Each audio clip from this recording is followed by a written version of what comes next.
क्या आपके साथ भी कभी ऐसा हुआ है कि आप हिस्ट्री प्रिपेयर करने बैठे हैं और आपको ये पता ही नहीं चल रहा कि इतने वास्ट सिलेबस में से क्या पढ़ना है, कैसे पढ़ना है और कितना पढ़ना है? तो इस वीडियो को स्किप मत करना क्योंकि अब मैं आपके जितने भी हिस्ट्री से रिलेटेड डाउट्स हैं उनको क्लियर करने वाली हूँ। तो ध्यान से देखो। यूपीपीसीएस के हिस्ट्री क्वेश्चंस के पीवाईक्यूज को अगर उठा के देखोगे तो आपको हिस्ट्री का पैटर्न समझ में आएगा कि कैसे क्वेश्चंस पूछे जा रहे हैं। Which one of the following books is not written by Kalidas? Question number 48 अगर आप देखोगे, इसमें से अगर आप श्रृंगार शतक को निकाल दोगे तो मेघदूत एंड रघुवंशम तो हमें पता ही है कि कालिदास नहीं लिखी थी। आंसर हो जाएगा ए।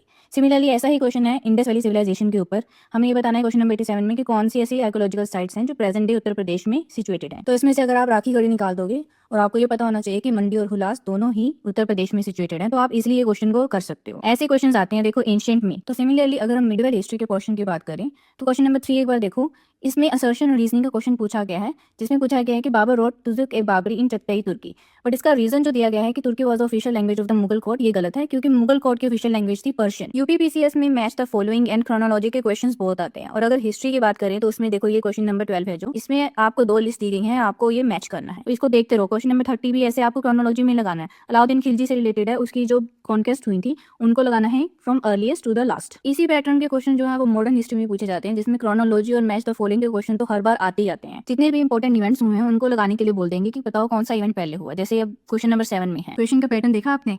तो अभी रिलीफ फील हो रहा होगा ना कि चलो हिस्ट्री के क्वेश्चंस आप कर पाओगे अगर अच्छे से पढ़ लो। तो चलो अभी कितना पढ़ना है और क्या क्या पढ़ना है मैं आपको बताती हूँ। तो यहाँ आपको यूपीपीसीएस हिस्ट्री से रिलेटेड जो मोस्ट इंपॉर्टेंट टॉपिक्स हैं उनकी लिस्ट दी गई है। इनके स्क्रीनशॉट लेते हैं ना। देखो एंशिएंट के जो टॉपिक्स हैं जैसे हड़प्पन सिविलाइजेशन, ऋग वैदिक, लेटर वैदिक, बुद्धिज्म एंड जैनिज्म, मौर्य, जिस पे फोकस रहेगा अशोका के पिलर्स हैं, इनकी जो लोकेशंस हैं उनमें क्या क्या मैसेज दिए गए हैं। आगे फिर पोस्ट मॉडर्न डायनेस्टी जैसे सुंग डायनेस्टी, कनब डायनेस्टी, मोस्टली इनके जो कैपिटल्स रीजन्स हैं और इनके जो फाउंडर्स हैं उनके ऊपर। फिर कुशान्स, इंडो ग्रीक्स, संगम एज, गुप्तास, और ये आर्किटेक्चर, स्कल्पचर, कुशानास, गुप्तास और अशोका, इनका तो बहुत इंपॉर्टेंट है, ये तीनों को तो पढ़ना ही पढ़ना है। फिर पुष्यभूतिस, स्पेशल फोकस किस पे रहेगा?